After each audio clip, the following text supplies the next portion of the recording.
Hey, welcome back. It's Food News and Chews Radio. Happy Saturday, everybody. Chef Jeremy, Sylvia, Norma, how's everyone doing today? Doing just great. Doing good, man. Great. We're going to talk, we got a lot of food to talk about. We got king cake. We're going to talk about in the next segment with our friends from Donut Days Bakery who do king cakes. We're going to talk about, I know we're going to talk about salads today. Yeah. Yeah, so that's kind of where we kind of wanted to chat because we were talking to Food Chain a lot, and everybody kind of knows them in town, right? They're doing aquaponics, they're doing aquaculture, just like we've talked about at Kentucky State University. So I mean, primarily, you know, their byproduct from raising shrimp is, you know, that wastewater goes into making salad greens. Yeah. And at some point, I think you should go into the salad. And I know you have a recipe. Yeah. People need to write that down and listen to the podcast and get that written down. And then I wanted to talk about that relationship between fish and plants, which is aquaponics. Right. And I know Kentucky State is doing a whole bunch of stuff with that, as is Food Chain. Right. And so, but why don't you begin with the salad? Well, sure. So Food Chain, you know, is going to be doing a variety of salads, and you're probably, you know, familiar with these. You see kind of tender, succulent greens probably baggied up, and you see them at farmers markets because a lot of, you know, people in high tunnels are doing this now. It's a great cash crop for farmers because, you know, every restaurant, everybody buys salad greens, even if we let them just sit there and rot in our fridge. I know, you know, like most people. unfortunately. But we're going to They're try very to. perishable, so you really can't buy them in bulk. You have to buy them when you're ready to use them. And I think that's the key to building a salad is just fresh greens, guys. I think we make the mistake that, and there's almost something psychological in people when you buy those little packaged gassed salad bags and or containers, they go in the fridge. Even after a couple days, I think you've turned your mind from those were lovely salad greens I wanted to salad to, but to kind of wilting and dying in my fridge. Yeah. So I think getting people started it's all about just simple fresh greens and dressing them lightly. I get asked a lot about how to build a salad dressing because, quite frankly, you know, the bottled salad dressings.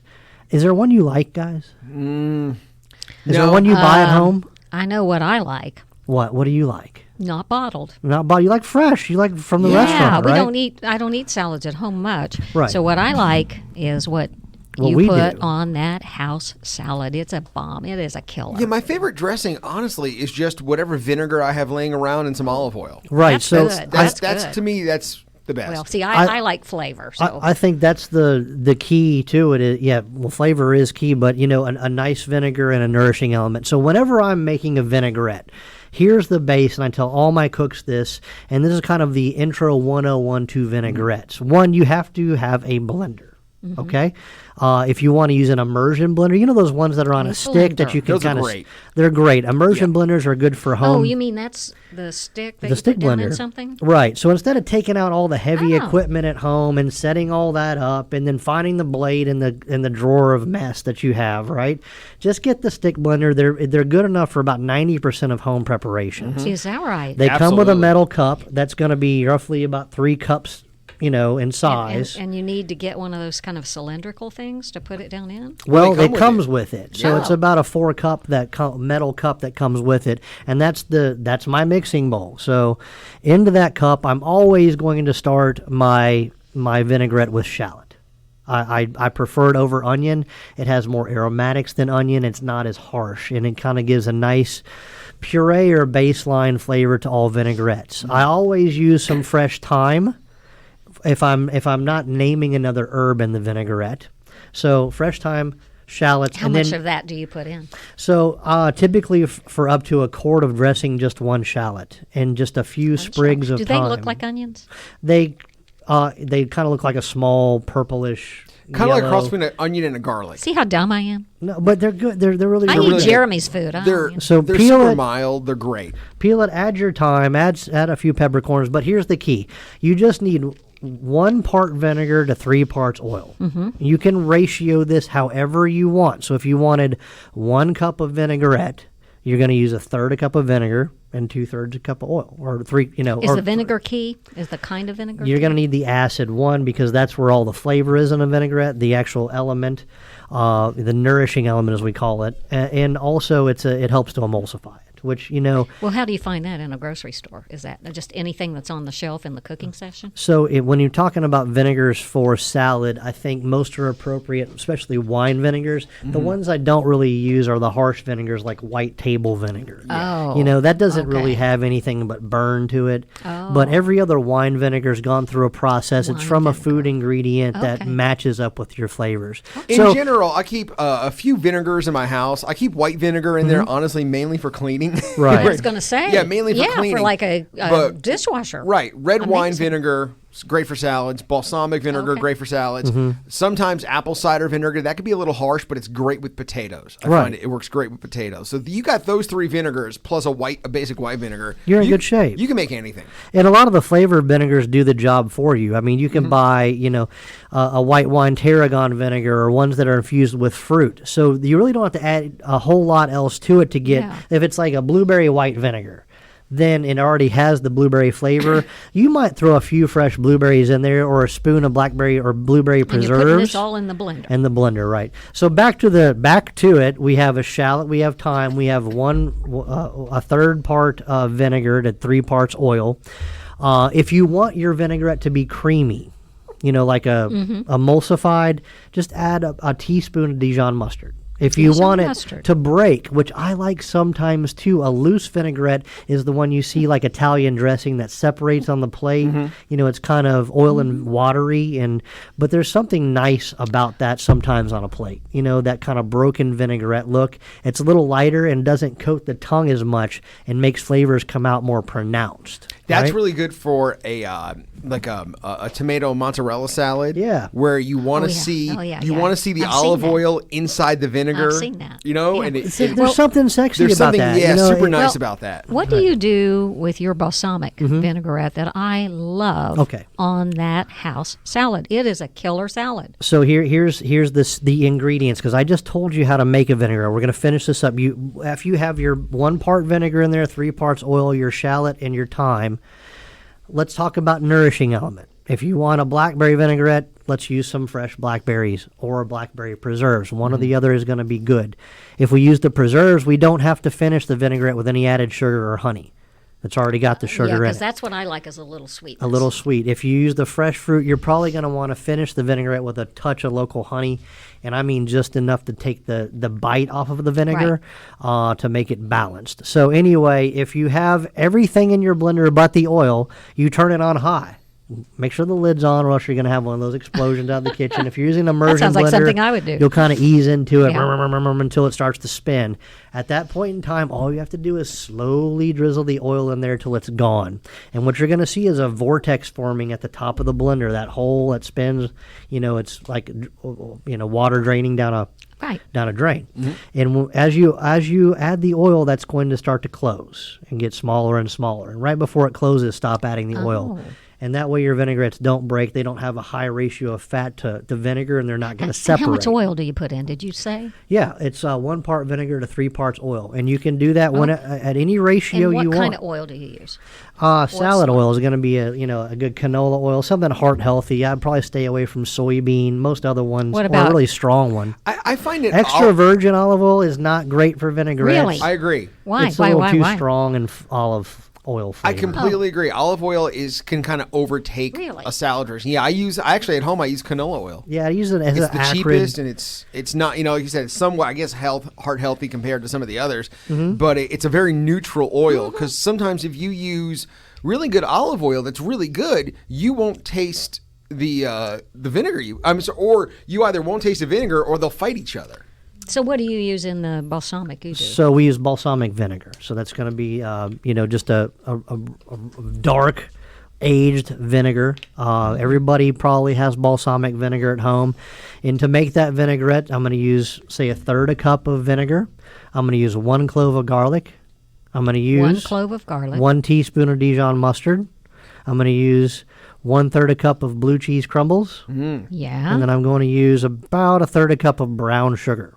Oh, wow. Oh, wow. Okay. So Can these you are, do a little more brown sugar if you want it a little You sweeter? totally can do it any way you want. But this is the ratio. And once you turn on the blender, you add, if I said a third a cup of vinegar, then you're going to have, basically 3/3. Anyway, just basically add the oil at the top until it closes. So if you use a third of a cup 1 of part oil, vinegar, you want to use 3 a part. full cup of vinegar. And sorry, I'd say use this keeps well in the refrigerator, so you can make a quantity. So I take it home, and we have different, I guess, shelf lives at the restaurant versus what you have Right, at home, right? uh-huh. 10 days is kind of be the max at a restaurant. Our dressings never last that long because we make them in 3 or 4 quart batches, enough for a couple of days, really. But And if 10 you make a days lot of it- in a restaurant. At home, I have balsamic vinaigrette that I brought home from the restaurant Sure. 3 months but ago. you can't do that in a restaurant. 3 months ago, Yeah, and we yeah, use it. And it stays in the refrigerator. It's mostly oil, and the And oil vinegar, kind of comes to the there's top. Not a whole yeah. lot of perishable stuff. So I'd say let your nose be your guide, but don't sweat it too much. There's ways to make things last longer, but that's why all your grocery store salad dressings don't taste very good. Because Why? all the additives they have To to it. keep it Xanthan fresh. gum in particular gives it. Lecithin Really? and things Lecithin. like- Xanthan gum. I see it a lot. You do, and it's nothing bad about that. It's just a locust bean extract. It just thickens things, but it Thickens also things. makes them, Well- pasty. I know this is about vinaigrette, but what if you want a creamy ranch? Is there? I've got one key for you, and as long as you got good mayonnaise and a lot of buttermilk, you're gonna make the Yeah. best ranch. Really? Yeah, that's that would not be a vinaigrette. That would be Right. a different kind of dressing. But whenever we're doing that at the restaurant, ours consists of lots of fresh buttermilk, mayonnaise, a lot of garlic and onion powder, stuff's not good chives, for you, but dill, it red tastes wine good. vinegar. A little bit of fresh parsley, and that's all there is to it in large amounts. And we balance that acid with the buttermilk. That's kind of the acid. That's what gives it that tart bite. And people ask what makes it so good, and that's what I tell people: you just have to have a lot of buttermilk. And if you make it at home, don't make ranch without buttermilk. Get the buttermilk; it makes a difference. Yeah. So a couple of cheats here because I like to cheat. If you make a lot of dressing, keep it in a mason jar. It's great because you can just shake it up. Yeah. You shake it up and go. You don't have to re-emulsify it every time you want to use it. You keep it in your fridge. You just give it a quick shake. A really quick dressing that's super easy to make is about 2 parts salsa, jarred salsa, 1 part mayonnaise. Put it in a blender. And what does it look like? It'll look like it'll be like Island or something. it'll basically be like I don't know how to describe it, but it's you can thin it out with a little buttermilk, give it a little more ranchy taste, but it's just a really good when you don't know what you want, it's one of those things like, oh, it tastes really good. Just mayonnaise and salsa. Sounds like it would look a little bit like a. It comes out red. It almost looks like a Thousand Island, I guess you would say, but it's a really nice, just basic Tuesday night dressing if you're making a salad and you don't want to really. And you're not even wanting get to crazy. be vinaigrette and healthy. You want Right. to be junky. Yeah, I mean, we have that in our fridge at home too. That's Yeah. that's what we do. But yeah, so vinaigrettes in a nutshell: 1 part oil or to 3 part, 1 part vinegar to 3 parts oil, a shallot, some thyme. Want to throw a few peppercorns in there? You can. I just season typically at the end with salt and pepper to balance that out. Right. But that's kind of how we go about doing it. And at home, if you're like us. I typically make the greens be the emphasis. The salads we do at Azor can have some textures to it, some cheeses, some nuts, some vegetables. But That's at home, what I love about that house salad. right? It's fun, right? At home, I really find I get the most greens down my kids when it's just lightly dressed, very high quality, fresh salad mix. What you kind guys of like- salad? What kind of lettuce do you get? What's the best kind? I like romaine. I'm into romaine right now. Well, I don't know if I could classify what I think is the best. It really depends on my mood. But right now, I guess in most stores, you're seeing a variety of artisan lettuce in a pack that has some red gem and some bib and red oak and mix, things like yeah, that. I yeah. think that's the way to go. The ones that are already still on their what do you call it, stalk?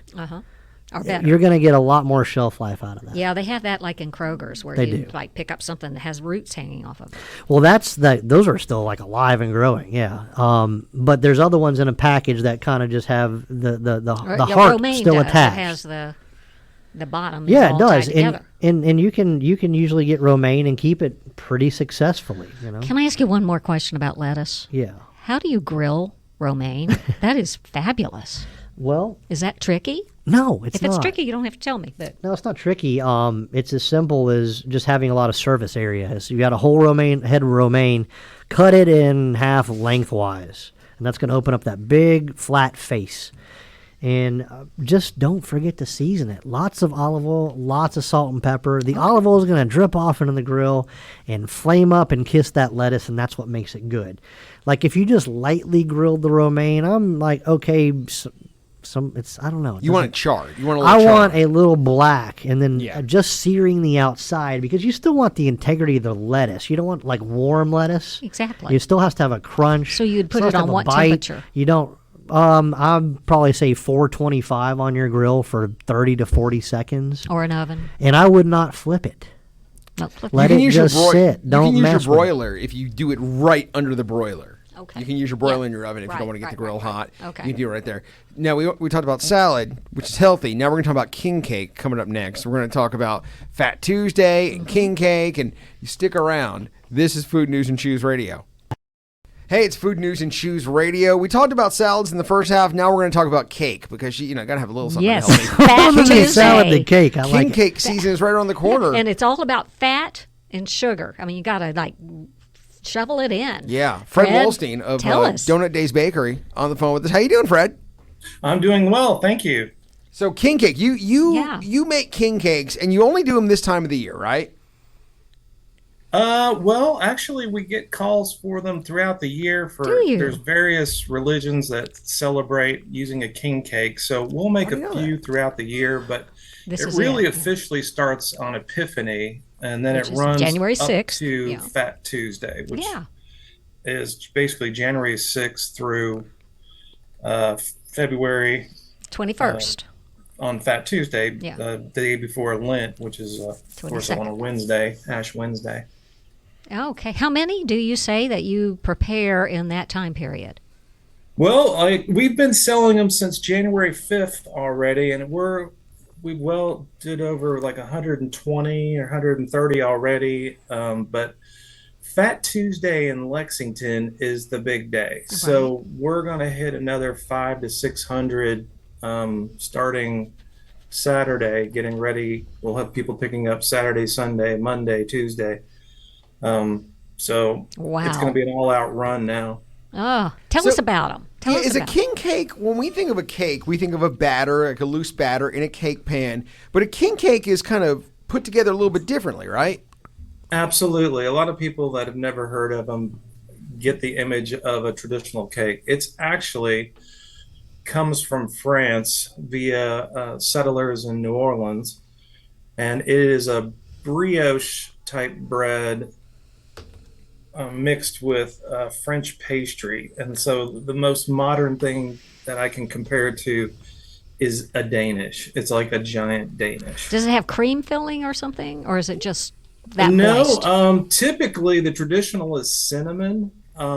However, over the years, it's morphed into a lot of different flavors. I've seen, we do apple, cherry, Really?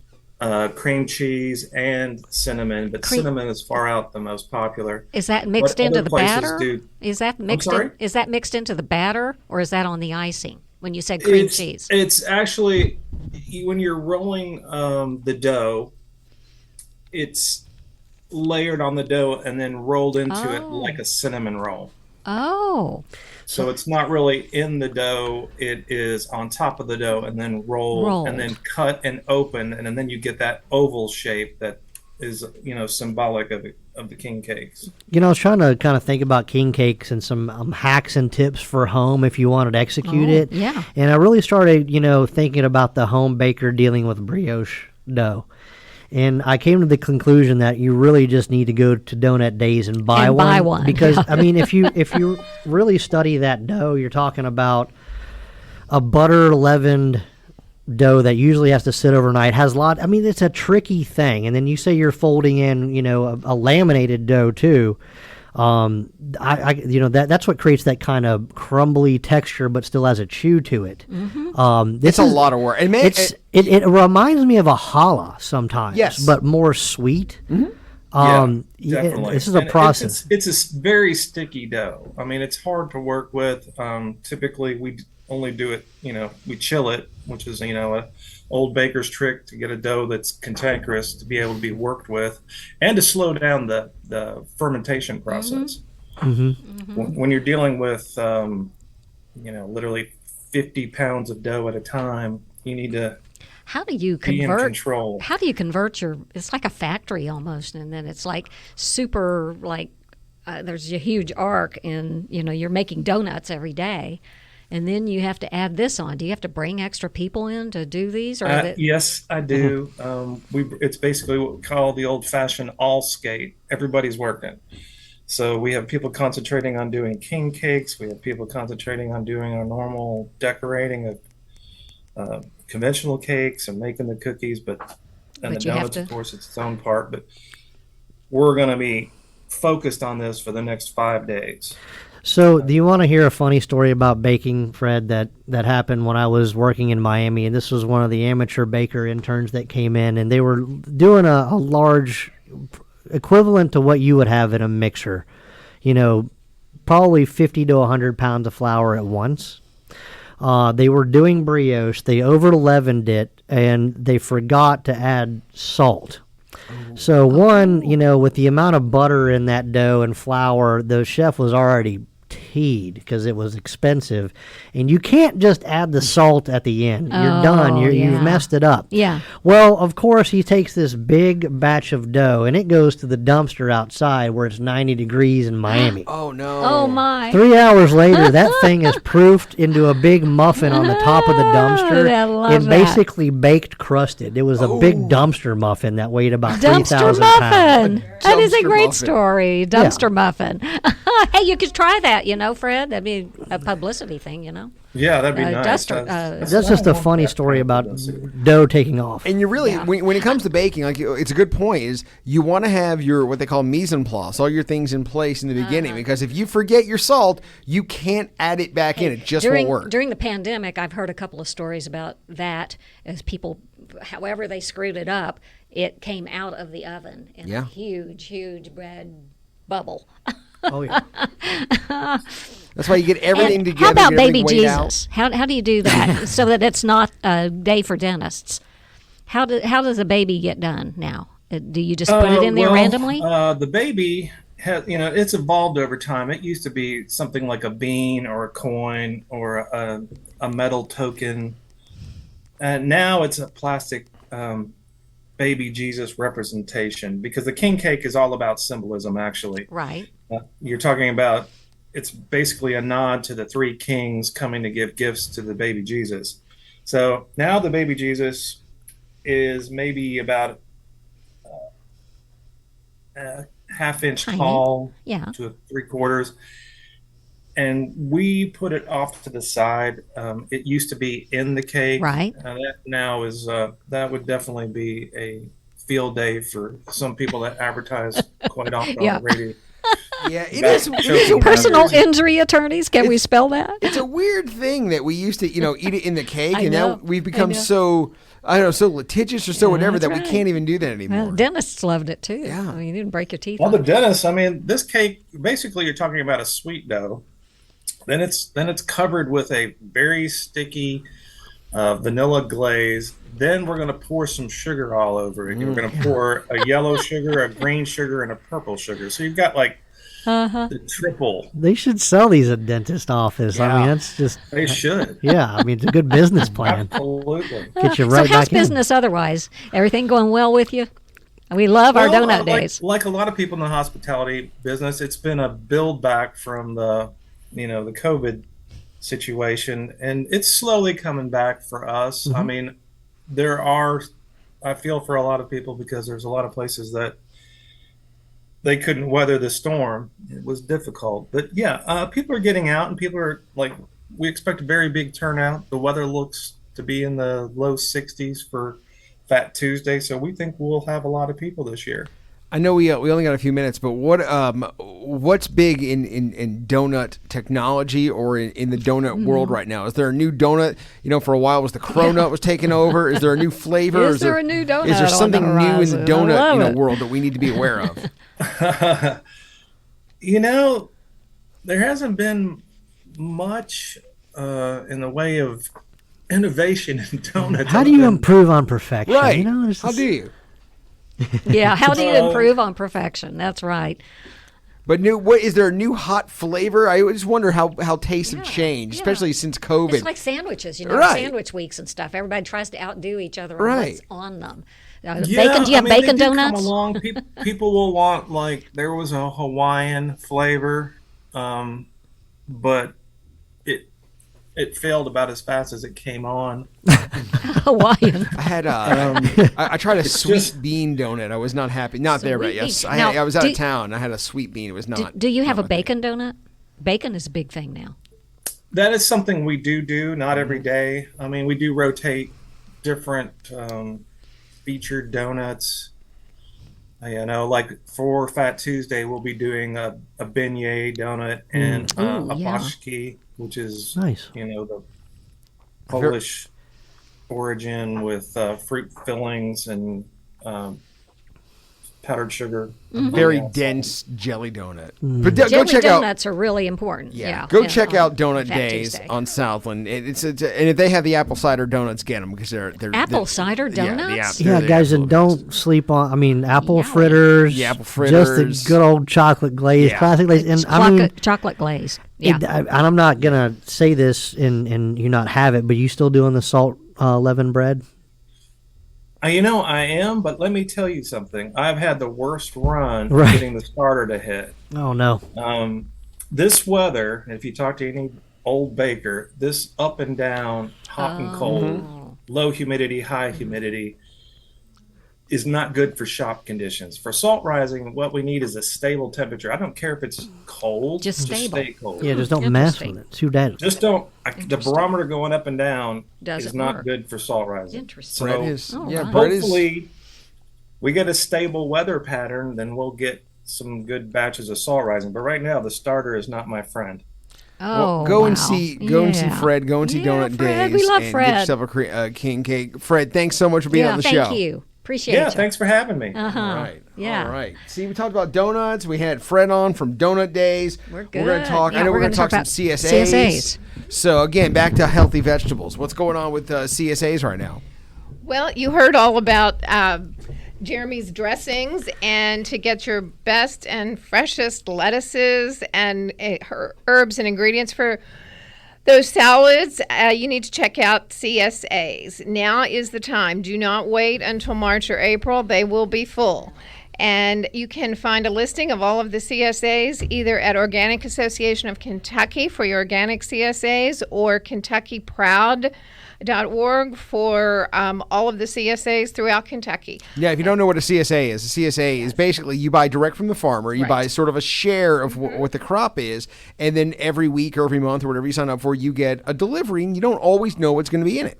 Yeah, and you can do vegetable, or you can do meat, or you can do both, right? Yes, vegetables, meat. You can even do some salad green CSAs now, I think. And Food Chain, who we talked about in the first half, has a microgreen CSA, and I believe they're doing lettuce CSAs as well. So, Cool. Yeah. All right. Thank you, Norma, for You're keeping welcome. on top of that. We So appreciate check it. those out. And what's going on at the restaurant, Jeremy? What do we got going on with features? We got just a couple minutes left.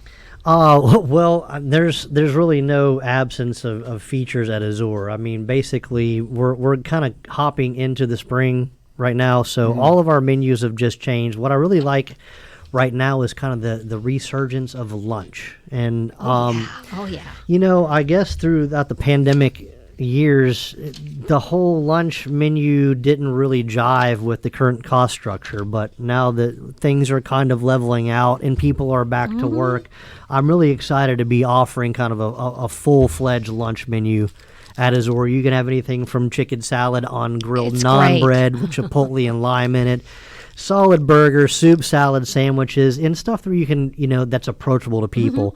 I was kind of looking at the price structure and what we're doing, and, we're doing 14, I know, some of our things are on there for $12, which I think is That's a pretty bargain. competitive. Yeah, right Considering your broad scale Chipotle, McDonald's people are right there with us.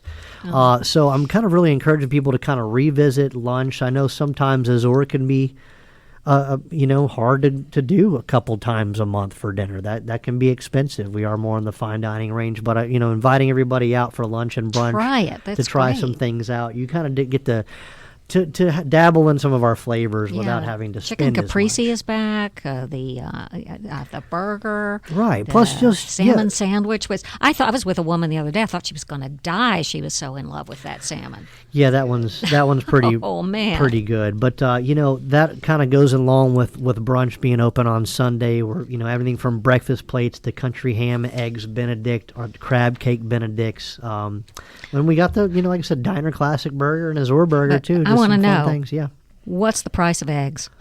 they're down. They're Well, down. people say they're not in the grocery stores. We're not getting the advantage. They're not there.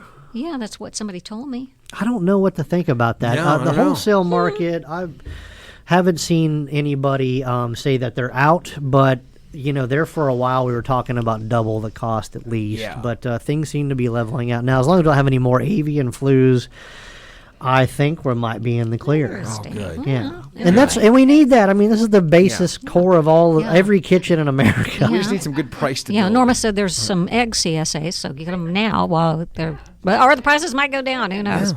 All right, everybody, have a great Okay, Fat thank Tuesday. you. Have a great, get your king cake. Go see our friends at Southland Drive. Go get the king cake at Donut Days. I love Fred and Donut Oh, Days. it's What great. an I might icon stop of there after the show. community. We'll see you next Thank week. It's you. Food News and Choose Radio. All right.